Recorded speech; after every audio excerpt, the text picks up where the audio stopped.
Hello everyone, this is JJ Wilson here, and for this recording or video we're going to talk about the anime series Baki, Son of Ogre. This shouldn't take too long, so basically this is a new season of the old time martial art anime manga Baki The Grappler, and so it continues on with the story of Baki, a young 17-year-old from Japan who is dubbed as the strongest high schooler in the world. Why? Well, partly it's because of his heritage.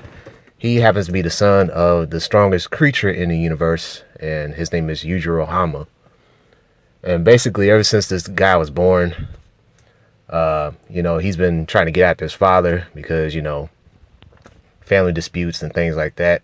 Won't go into detail as to why. You just have to look at the previous animes and find out for yourself why.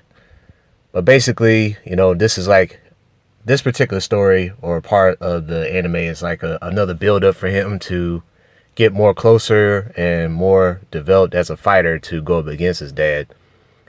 And in the middle of the series, or like in the beginning, he hatches a plan to infiltrate the Arizona State Prison. And the best way to do that is to kidnap a president. And it's not just any president. It's basically, they spelled his name different, but it's basically a parody of one of the ex-presidents of America, President George Bush Jr. But the name is spelled different, and they don't go by Junior in this anime. It's just George Bush or Bosch, whatever. So yeah, they not only have him, they have a boxing legend, which Baki fought in the very beginning too, who is a parody of Mike Tyson.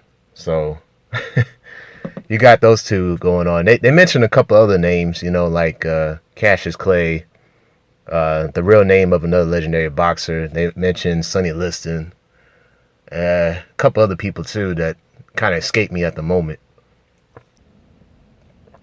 But be as it may, there's also another historical figure. I just remembered, and he's a focal point in this particular story, Che Guevara. Okay. But I think in the anime they call him Guevara. So they changed the pronunciation a little bit. But basically, his character pretty much, it almost follows closely with the original man himself that was going through a huge revolution in Cuba. He helped Castro, and then later on he was traveling all over the world, trying to, overthrow Western power, so to speak. It's pretty wild. I have to read up more about him, because he's not really talked about in American history books, although he should, but, they don't talk about it. But anyway, he's in the story, and he's dubbed as number 2 in that prison. So the antagonist, or basically the second strongest or third strongest male in the entire world, is Sergio Olivia, and he's also based on a historical figure, a famous bodybuilder that during Arnold Schwarzenegger's prime, he was like the only guy to beat him in a World Olympia competition for bodybuilding and stuff like that. So he's based on that character, and he's dubbed as the strongest man in America. And it's him and Che Guevara fight. They fight first, and then, that's a spoiler alert, they fight first, and then the winner of that match, they fight Baki, because Baki is trying to get better himself, basically. So between those fights, I have to say the Sergio Olivia versus Che Guevara fight was more realistic to me. Like the last part of the season, that particular fight, there's a lot of crazy techniques involved and weird explanations and some unbelievable stuff in that particular fight. I won't mention who was in it. You'll have to watch the season to find out.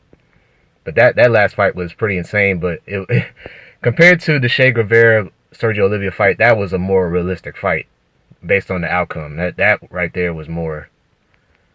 I could actually see that happen in reality. Although, some of the techniques were still exaggerated. Pretty much all of them in every single fight in this anime.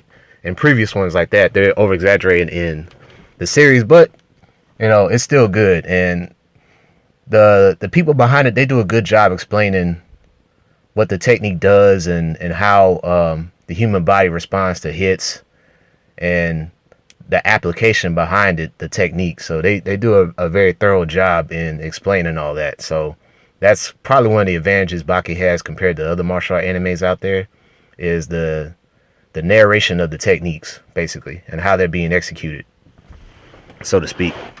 But if you haven't, just check out the anime. I mean, if you're in the martial arts #1, and if you're in the anime #2, and especially if you haven't heard about this series. So yeah, definitely check this one out, as well as the previous seasons of Baki, because this goes way back to the 90s. Like this particular series, I was just now getting into it when they did the one with the 5 assassin guys, and then they went to China for that one anime, and that actually had Cassius Clay's son, or also known as Ali Jr. on there. So I would definitely check that out too. But yeah, tell me what you thought about this season, whether you liked it or not, what could have been better, what they did right, the producers of this anime. And that's going to be it. There's a couple of other animes out right now. I'm just going to wait until they're over. That way you can kind of see, what I talk about. There's at least 3 of them right now. I'm following pretty close. So I'll see in due time if I can make more reviews as the weeks progress. Anyway, you guys take care, and I'm out.